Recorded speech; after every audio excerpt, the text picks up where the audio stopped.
Welcome to your doom. Ballycastle, poor man's Baileys. Time for some retro bollocks. I've been buying a few little gems, and first up then, who remembers Rolling Thunder 2? Rolling Thunder 2? This is a quality game. This came out in 1992, and just listen to this. Bullets whiz past you. You dive into piles of spent shell casings to avoid exploding grenades. Fingers numb from recoil, you slam your last clip into your pistol and take aim.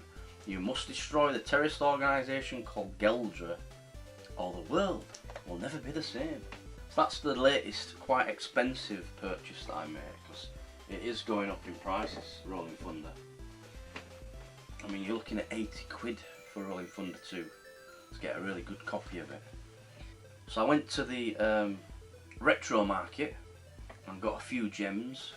I found a few gems, but I was a bit disappointed this time. Last time it was really good because there were loads of bargains, but this time every price on every game was all top dollar, you know, it was all what they are online, and I'm a bit disappointed, to be honest. A bit disappointed, but somehow. The first game I bought then was on the NES, Rescue of the Embassy Missions. Rescue is an interactive action-adventure game that lets you control each member of your strike team through 3 difficult game scenarios. Avoid searching spotlights, dodge enemy gunfire, grapple down walls, smash through windows, neutralise your adversaries, and liberate the embassy personnel. It says, okay hero, if you're ready for some hot, fast and exciting action, this is it. With 15 increasingly difficult levels of play, Rescue the Embassy mission bangs out hours and hours of high caliber fun. There you are. I'm sold. I'm fucking sold. Right, so I played this years and years ago. I must have been about 7 or something, but I always remember it had an impact on me, and I saw it and I just thought, yeah, we'll get Rescue the Embassy Missions. So that was my next purchase. I've had the famous fisherman Carpy, a gamer, send me a Christmas present.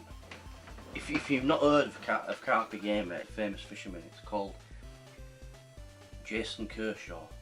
He's miles bigger than Billy Lane, miles bigger than Terry Hearn, and he's just fucking, he is a proper fisherman. Yeah, Danny Fairbrass has got nothing on Jay. But anyway, right, fisherman aside, he bought me this for the man cave. So let's test it out. Look, this is Super Mario Brothers light thing for the man cave. So we'll put it on here. Should be Ballycastle out of the way there. Let's give this a whirl. Let's see the magic that comes out of this. Okay, so where's the button? Is it this side button? Fucking hell, check out the magic on that. That is mint, innit? Isn't that mint? I nearly messed my pants over that. I nearly jizzed myself. That is genius. Look at that. You suddenly get that warm, tingly feeling of being a little fart in 80s playing Mario. That is genius. So yeah, thanks Jay for that. That is good. Good little addition to this mental man cave. So yeah. So moving on then for the next games, I went a little bit fucking mental. But your game collection ain't complete without Resident Evil. Resident Evil 2 and Resident Evil 3 Nemesis. All PlayStation releases, but come on, we've all played Resident Evil, haven't we? It's just gold, isn't it? It's gold as Resident Evil. I remember playing Resident Evil the first time, and what sticks with me is the really shit acting that were just funny. Like you'd have Barry, and he'd go, "Look, Jill, blood. Could this be Chris's blood?"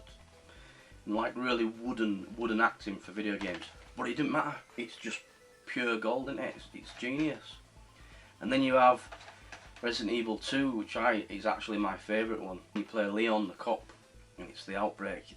You see, these games are just you know, the classics, and you need to get them in your collection now because they're going to be worth an absolute fortune. Groundbreaking horror games, weren't they? And then I always loved the third one, Nemesis, as well. I always remember when they dropped that big fucker in on top here. Do you remember the big zombie one that's chasing you? He's just walking through walls after you. God, these games are classics. No denying these games are classics. Yeah, so the other game I got then from the retro market was one on the Game Boy Advanced, and that is Sword of Mana. It's a really, really good RPG. If you've not played Sword of Mana, it is very much like Final Fantasy. My RPG collection is building slowly, and I'm just getting all these Game Boy Advance ones, just collecting them. And Sword of Mana, and in a condition like that, it's just genius. 25 quid that. 25 quid bargain is that. Yeah, I've had a bit of drama. I'm going to end this video with a funny bit of drama. Right, so Digimon World. Right, I found a copy of Digimon World on the PlayStation at the car boot. Right, and it was in shit condition, and so I paid £2 for it. But looking online, it's worth up to £80. So I cleaned it up a little bit, put it on eBay, but I stated clearly that, you know, it's not in immaculate condition, disc scratched, you know, the box is shit, basically. So it's what I put. I was clear on that, right? Then I got this message. So it says, "Hi, received the game today and condition isn't good. It's absolutely shocking, like it was picked up off a car boot," which it was. Yeah. It basically just outlined exactly what I put in the description. So it's like, you know, cases broken in multiple places, conditions poor, blah blah blah. Right. So then this is where it gets funny. Right. I sent a return request. I said, "I'll issue you a refund and get it sorted for you." This is me being all polite. "My listing is not misleading in any way. The photos are of the game and I've explained the issues with it in the description. A box can be replaced, so to me the game, inlay and instruction are in good condition. It's a matter of opinion. I was a bit gutted that you got it for the price you did, so I'm more than happy to have it returned," which is just being honest. I'm not bothered about it coming back. Right? I suppose I didn't need to tell him that, but I was just saying I'm happy that he's coming back to me because he fucking got away with it for dirt cheap. Right. "Excellent, thank you. In my matter of opinion, the box I shouldn't have to replace. The disc is scratched badly. The case is broken multiple places. Not mentioning the booklet is falling to bits. Overpaid for what condition it is. The photos taken looked edited or under poor light.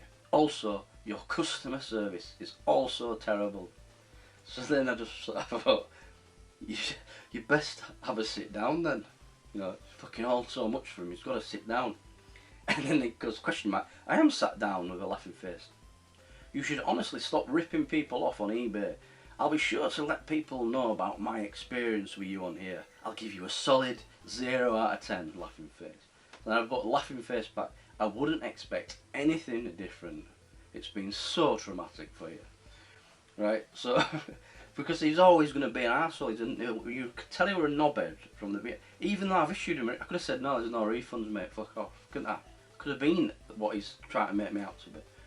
But anyway, so then he goes and gives me negative feedback, didn't he? Which is fair enough, because I knew he would do.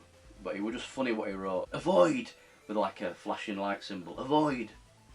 Buy elsewhere. Pay that little more, will be worth it. Seller is rude.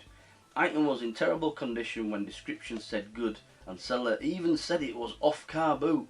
Just here trying to profit off conning people elsewhere and asking for higher price. They don't care about the items they're selling. The item was even covers in food. Covers," it says. "Even covers in food.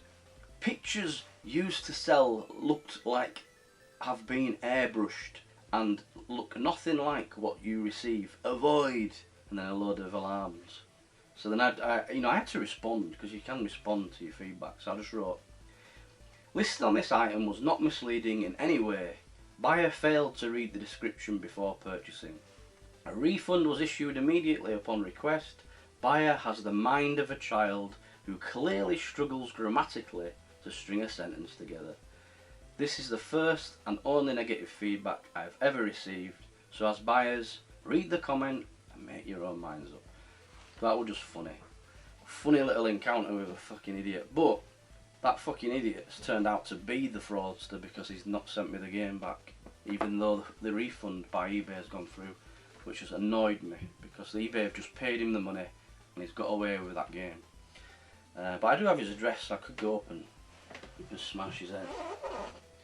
But nah, it's not worth it, is it? It's not worth driving up and dragging him out of his car. Not worth it, is it? It's not worth it. Over £2. I bought a game for £2 from a car, but it's not worth me going up there and raining hell on him, is it? Although, you know, I'd sit for 5 minutes thinking about it, which is not good, is it? It shouldn't be getting that. eBay should be a peaceful experience, shouldn't it? It should be peaceful. So anyway, that's me retro bollocks. Thought I will keep these little videos going for anyone who wants to be bored senseless. Until next time, take care of yourselves.